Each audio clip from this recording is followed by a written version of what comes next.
That's my good news. Bharatiya Samaj में विवाह को अक्सर पुरुष की कमाई और स्त्री की सेवा का बंधन माना जाता है। 20वीं सदी के अंत तक अधिकांश घरों में पुरुष कमाने वाले और महिलाएं घर संभालने वाली होती थीं। लेकिन शहरीकरण, महिलाओं की शिक्षा और नौकरी ने समीकरण बदल दिया। गौरव की कहानी इसी बदलाव की मिसाल है।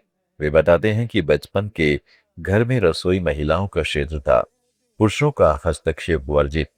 लेकिन शादी के बाद जीवन साथी के संघर्ष देखकर उन्होंने रसोई में कदम रखा। पहले शायद हिचकिचाहट हुई, लेकिन धीरे धीरे खाना बनाना, बर्तन धोना सामान्य हो गया। पत्नी की महत्वाकांक्षाएं जो शादी के बाद ठहर गई थी, अब फिर से जीवंत हो उठी हैं। गौरंग अब उनके साथ चलते हैं, न आगे न पीछे, बल्कि कंधे से कंधा मिलाकर। यह बदलाव सिर्फ एक घर तक सीमित नहीं। सर्वे बताते हैं कि भारत के शहरी मध्यम वर्ग में 40% से अधिक पुरुष अब घरेलू कामों में हाथ बटाते हैं। महामारी ने इस प्रवृत्ति को तेज किया।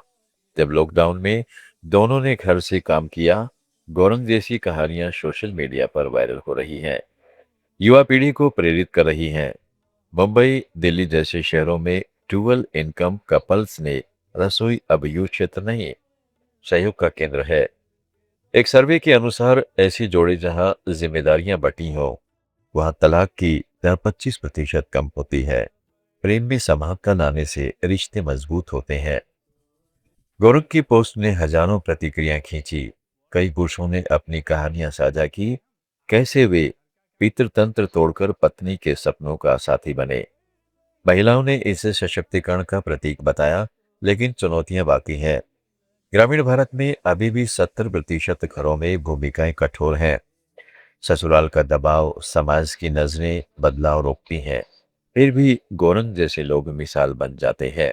वे कहते हैं, पत्नी के सपने मेरे दी हैं। आज वे साथ मिलकर नई रेसिपीज आजमाते हैं, घर सजाते हैं और करियर ग्रोथ प्लान बनाते हैं। यह साझेदारी जीवन को संतुलित बनाती है। जब एक सांस लेता है, दूसरा सहारा देता है। भारत जैसे बदलते समाज में ऐसी कहानियां जरूरी हैं। सरकार की बेटी बचाओ बेटी पढ़ाओ जैसी योजनाएं महिलाओं को आगे ला रही हैं, लेकिन घरेलू मोर्चे पर पुरुषों का साथ अनिवार्य है। गौरंग की यह सीख प्रेम साझेदारी है, हर कपल को अपनानी चाहिए। नया भारत सिर्फ समानता पर टिका है, जहाँ रसोई से बेडरूम तक जिम्मेदारियां बटी हों। गौरव दंपति की तरह हर जोड़ा अगर ऐसा अपनाए, तो परिवार खुशहाल होंगे। गुड न्यूज में अब आगे चलते हैं। भारत के बस स्टॉप को कभी सिर्फ कंक्रीट के ठंडे आश्रयों से ज्यादा कल्पना की गई है। मनस भाटिया ने ठीक यही किया। उनके एआई आधारित डिजाइन इंटरनेट पर तहलका मचा रहे हैं। कल्पना कीजिए, भविष्य के बस स्टॉप जो न सिर्फ आकर्षक दिखे बल्कि पर्यावरण के प्रति जिम्मेदारी भी हों। टेराकोटा और बांस जैसे टिकाऊ सामग्रियों से बने ये डिजाइन यात्रियों की सुविधा और पर्यावरण संरक्षण पर केंद्रित है। स्मार्ट छतें छाया बारिश से बचाव देंगी। आरामदायक सीटें और उचित प्रकाश व्यवस्था यात्रा को आनंदमयी बनाएगी। क्या आप अपनी नगरी में ऐसे बस स्टॉप देखना चाहेंगे? मनोज भाटिया एक युवा डिजाइनर है, जिन्होंने कृत्रिम बुद्धिमत्ता का सहारा लेकर भारतीय बस स्टॉप्स को नया रूप दिया। पारंपरिक बस स्टॉप गर्मी से झुलसाते, बारिश में लबालब और रात में अंधेरे में डरावने होते हैं। भाटिया के कंसेप्ट में एआई ने हर समस्या का हल खोजा। टेराकोटा जो भारत की मिट्टी से निकला सामान गर्मी सोख लेता और ठंडक देता है।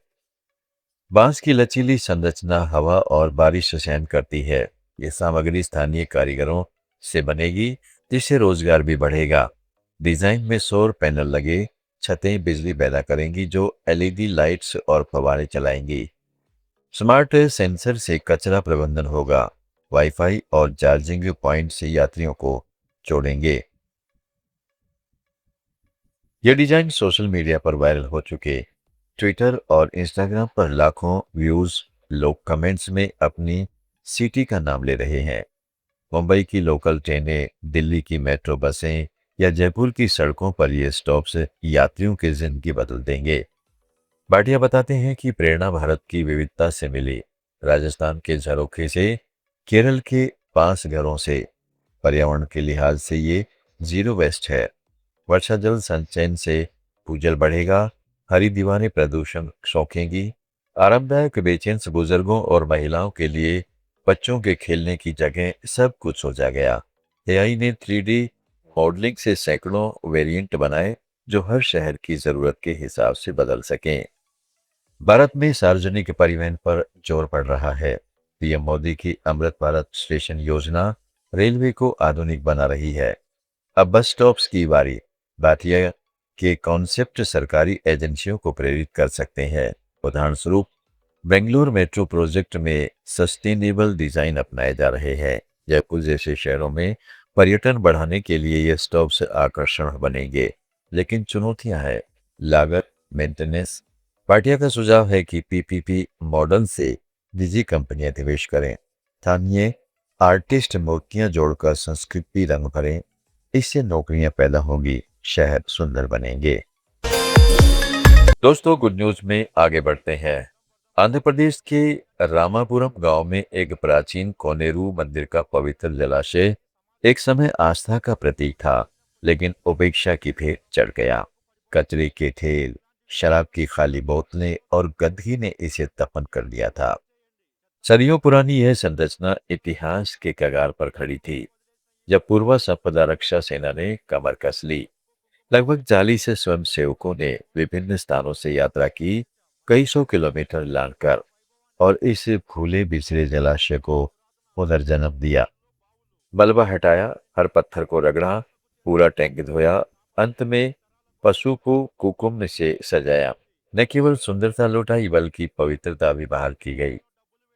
रामापुरम का यह कोनेरू स्थानीय मंदिर परिसर का अभिन्न अंग था। प्राचीन काल में तीर्थयात्री यहाँ स्नान करते, जल पूजा करते, लेकिन आधुनिकता की दौड़ में यह भूल गया। गांव वालों का ध्यान नया निर्माण पर गया। पुरानी धरोहर उपेक्षित रही, कचरा फेंकना आम हो गया, बोतलें तैरने लगी, जल स्तर घटा, दीवारें जीर्ण हुई। फिर पूर्वा संपदा रक्षा सेना एक स्वयंसेवी संगठन की नजर पड़ी। इन युवाओं ने सोशल मीडिया प्लेटफॉर्म तेलुगु अब्बाई काठ जैसे माध्यमों से लोगों को जोड़ा। दूर दराज से आए स्वयंसेवक, महिलाएं, छात्र, नौजवान ने एक दिन में चमत्कार कर दिखाया। भोर से शाम तक श्रम किया, मशीनों के बजाय हाथों से सफाई की। पानी भरने पर कोनेरू चमक उठा, मछलियां लौटी, पक्षी इकट्ठे हुए। गांव वाले आश्चर्यचकित आशीर्वाद देते नजर आए। यह घटना भारत की व्यापक समस्या की याद दिलाती है। देश भर में हजारों मंदिर, टैंक, बावड़ियां, किले, खंडर बन रहे हैं। राजस्थान की चंद बावड़ी, गुजरात के वाव, कर्नाटक के कल्याणियां, सब उपेक्षा के शिकार। नई इमारतें बन रही, लेकिन पुरानी धरोहरें ठहर रही। आर्कियोलॉजिकल सर्वे ऑफ इंडिया के आंकड़े बताते हैं कि 3 लाख से अधिक स्मारक खतरे में है। जलवायु परिवर्तन, शहरीकरण, लापरवाही इन्हें निगल रहे हैं, लेकिन नागरिक प्रयास जाग रहे हैं। पूर्व संपदा रक्षा सेना जैसी टीमें तेलुगु क्षेत्र में सक्रिय हैं, ट्विटर, इंस्टाग्राम पर दस्तावेजीकरण कर रही हैं। अन्य राज्य भी पीछे नहीं है। पुणे की रन फॉर हेरिटेज, वाराणसी की गंगा सफाई जैसी मुहिमें चल रही है। युवा पीढ़ी ड्रोन एआई से सर्वे कर रही है, क्राउड फंडिंग से मरम्मत करा रही है। रामपुरम की सफलता से गांव में नया उत्साह जगा। स्थानीय लोग अब नियमित सफाई का वादा कर रहे हैं। कोनेरू फिर पूजा स्थल बनेगा, पर्यटन आकर्षण बनेगा। लेकिन यह एक व्यक्ति का काम नहीं, समाज, सरकार, सबकी जिम्मेदारी है। एसआई को फंड बढ़ाना होगा, स्कूलों में हेरिटेज शिक्षा अनिवार्य हो। पीएम मोदी की स्वच्छ भारत अमृत योजना पुरानी संरचनाओं को जोड़ सकती है। जयपुर जैसे शहरों में हमारी विरासत जीवंत है। अरकू, रामापुरम से सीख लें। कल अगर हमने जागे तो भविष्य के लिए कुछ न बचेगा। यह कोनेरू साबित करता है कि एक दिन का संकल्प सदियों को बचा सकता है। आइए हम सब जुड़ें, अपनी धरोहर को पुनर्जीवित करें। नया भारत पुरानी जड़ों पर ही मजबूत खड़ा होगा। गुड न्यूज में आज इतना ही। जुड़े रहिएगा लेट्स माइक के साथ। आप सुन रहे थे let's smile more than radio. Follow